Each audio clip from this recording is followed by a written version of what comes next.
What's poppin', people? It is your boy Zaycer coming to you guys with another video today. This is going to be an updated Bruiser build video. I haven't made one of these in a few months, and I've had a lot of people asking me about, updating my build, updating you guys on my build, etc. So this is going to be my Bruiser build from legacy servers. If you guys are interested in my build from the fresh start servers, let me know, and I will do that for you guys.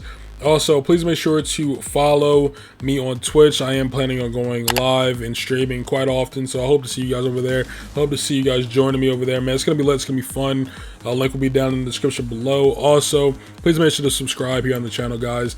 Like, comment. If you guys have any questions, again, ask me down in the comment section. We have a lot of amazing people here that will probably beat me to answering your question, but I will still answer nonetheless. I hope to see you guys down there, man. Appreciate each and every one of you. Thank you guys all so much for stopping by. Let's get into the build. So for starters, we're going to be starting off with our attributes. We're going to be at 310 strength and 200 con. The reason why I'm not actively at 310 strength and 200 flat con is because I do not have a carrot cake popped. If I were to pop the carrot cake food buff, okay, that will put me at 310 strength and 200 con, since it gives you 24 strength and 16 con. Now, most bruisers do run 210 con for the extra bit of health instead of 310 strength. But again, it doesn't really make a difference as long as you hit that 200 node on your con for the extra armor and a 300 node on your strength for the extra, or for grit. It doesn't make a difference if you have 310 strength or 210 con. Doesn't really make a difference as long as you have 300 strength and 200 con. Everything else is extra, and it's entirely up to you what you want to do. Okay, but I run 310 strength. That's just me, but again, it doesn't really make a difference. Most bruisers run 210 con. Going over to our Great Axe, I feel like this is a very standard Great Axe page, very traditional Great Axe page for war bruisers. Feel free to screenshot it if you want, but we are running Charge, Maelstrom, and Gravity Well. Now, if you are more so focused on 3v3 arenas, I would recommend Bloodlust. And again, I know there's a lot of people that are more so focused on arena and OPR. If that is what you are doing, I would recommend Bloodlust to help you chase down bow players or just dex players in general, really. And also, again, it's more consistent damage as well. You don't have to build up your damage over time, so you have higher damage off rip, and you are also faster while chasing people. So I would definitely recommend Bloodlust. I'd probably run Reap instead of Maelstrom. And again, that's entirely up to you though, because I do also like using Maelstrom as well. So again, it's up to you, but if I were to build a build specifically for 3v3s, I would run Bloodlust and Reap. Okay, so hopefully that helps you guys out. Now in terms of the other perks, I really don't want to get into it too much. If you guys want to know more, I can obviously again answer anything in the comment section below, or again on the stream. But just to give you guys a quick understanding, I would remove Crowded Protection, and I would remove Unyielding, and then again I would invest points into here and try to get Bloodlust. That's what I would do. Hopefully that helps you guys out that are more so arena focused.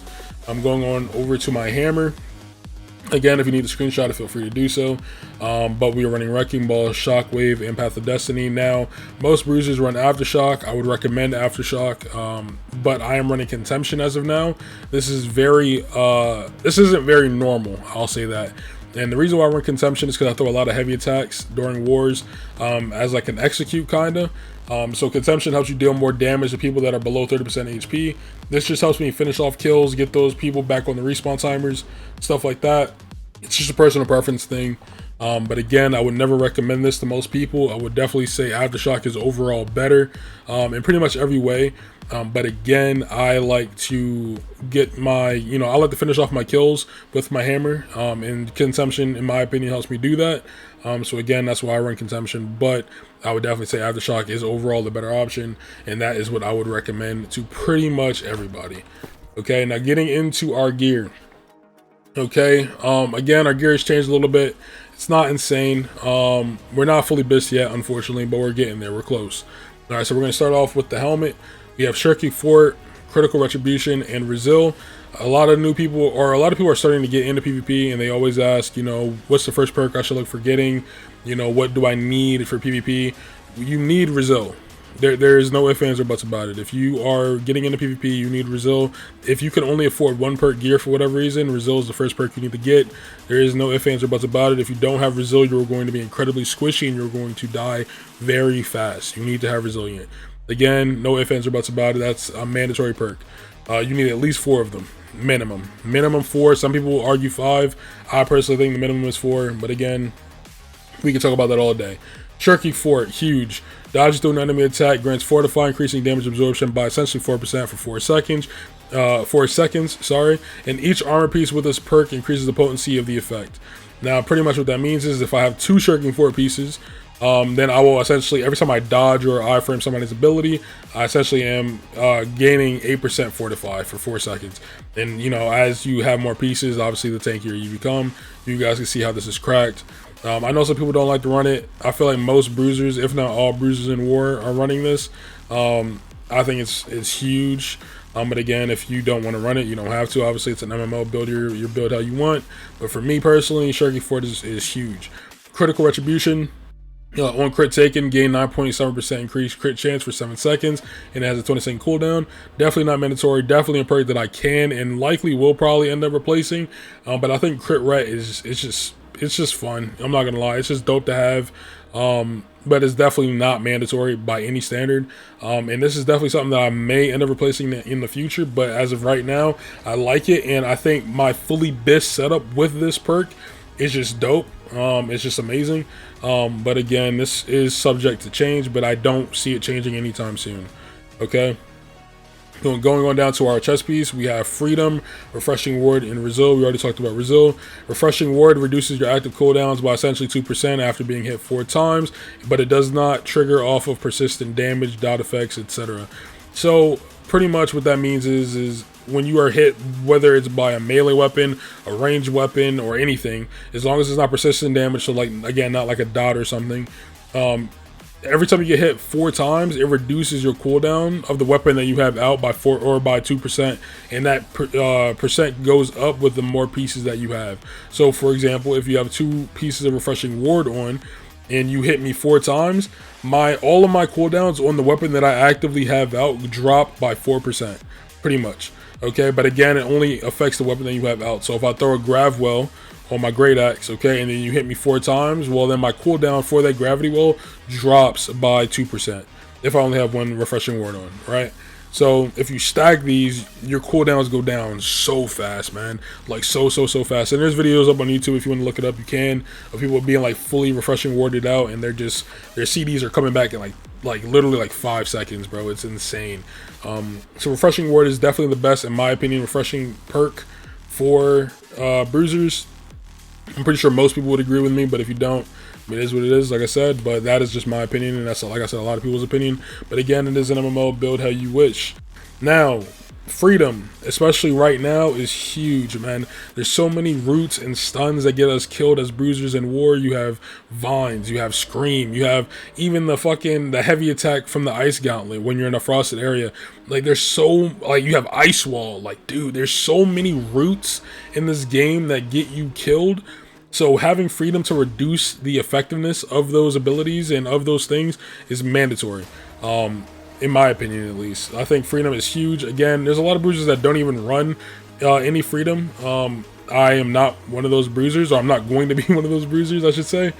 I think Freedom is huge, and I'm looking forward to actually having more pieces of Freedom. And again, we'll talk about my full BIS setup in a second. But as of right now, I only have 1 Freedom, unfortunately. But again, we're looking to get more of these.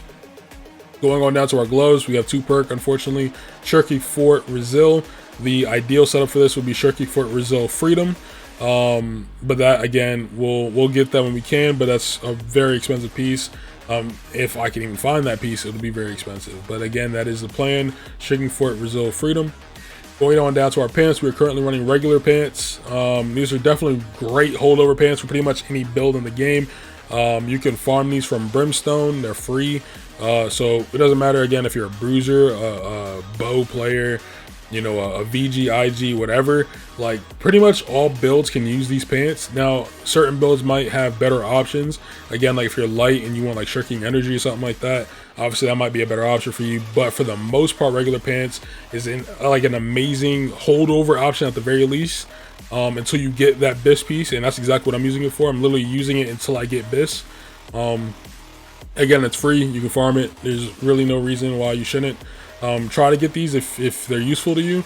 If you don't know where to farm them, again, you can farm them in Brimstone. Just look up regular pants and it'll show you where to get them.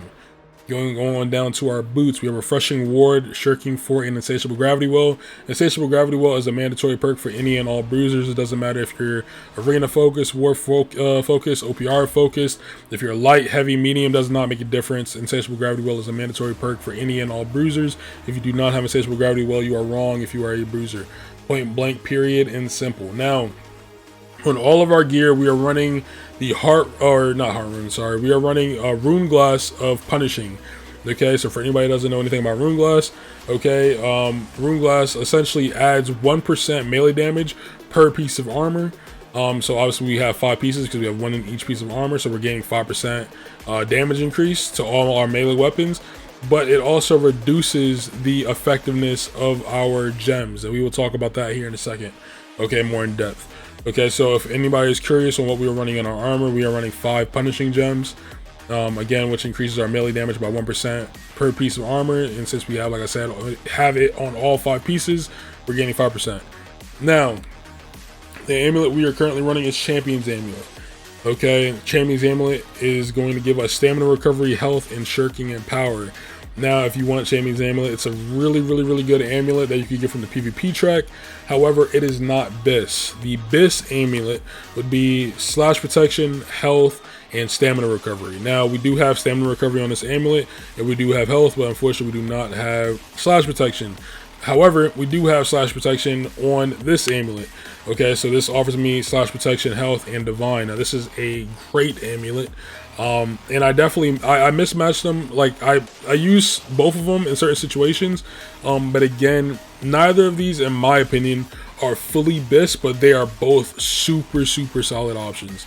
You know, obviously, you know, like I said, like I would rather have slash protection, but the thing about Champion's Amulet that I like is the stamina recovery. Like I said before, if you're out of stamina as a, or actually I don't know if I mentioned this or not yet, to be honest, but if you're out of stamina as a bruiser, you are out of, like, if you're out of stamina, you're probably dead. Like let's just be honest. Like, your stamina bar is like your lifeline as a bruiser. So as long as you have stamina, you have a fighting chance. There's a, you know, a way for you out of it. You know what I'm saying? And that's huge, man. So stamina recovery is massive, which is why I usually lean more towards Champion's Amulet than my other one. But again, you know, slash protection is really nice, and the reason why slash protection on your amulet is nice is just because, like we were talking about before, with our Rune Glass, it reduces the effectiveness of our gems. So for example, in our helmet here, we have a slash ward or a slash damage absorption gem, which is a moonstone in our helmet, and as you can see, it gives us plus 4% slash damage absorption. But if you look on our Champion's Amulet, it's the exact same gem, okay, it's the exact same moonstone, but on our amulet it gives us 5% slash damage absorption instead of 4. Okay, because again, the Rune Glass reduces the effectiveness of the gem, but gives us another effect, which is the bonus damage. Hopefully that makes sense. Okay, so essentially what slash protection on your amulet does, it counters it, because it essentially is like having 2 more gem slots, okay, for slash damage. So it just basically kind of reduces the amount of effectiveness or the negative effects of the Rune Glass, and just gives you more protection, and that allows you to take the other gems in your armor and put that in a direction that, you know, you might need, whether it's like an elemental protection, whether it's fire, arcane, whatever it might be. You know what I'm saying? So that is the importance, and that's why people like slash protection. Again, that would be BIS, slash protection, stamina recovery, and health, but I don't have that right now. So as of right now, I'm mainly running Champion's Amulet, but I do also run the other one as well, depending on the situation. Hopefully that makes sense. I know I talked about that for a long time, but I know there's a lot of new people, you know, and I'm trying to make sure that everybody understands everything that's going on. Going down to our ring, we're running Invigorated Punishment and slash damage. In my opinion, this is probably the best 2-perk ring for bruisers. What I would look for as a as a 3rd perk would be, I mean, there's so many options, man. I could look for Hardy, which would be amazing for me. I know a lot of people sleep on Hardy for bruisers because you already can dodge 3 times without it.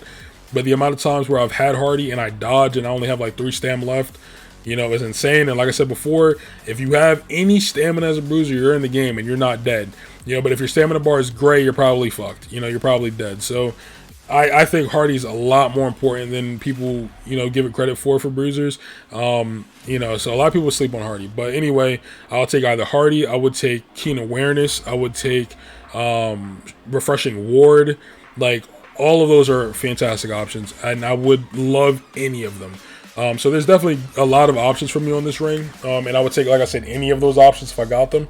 I would not complain at all. But anyway, like I said, great options. If you're looking for a ring, you can get this. If you don't want to get this, you can also get Champion's Ring, again, from the PvP track. Completely entirely up to you. I think there's a slash damage ring still in Brimstone. I know they changed the Heart of Mobgall or whatever from slash damage to poisoning, unfortunately. But I think there's another one that is there as well in Brimstone. I could be wrong on that, but I think there's another slash damage ring. So feel free to go look for that one.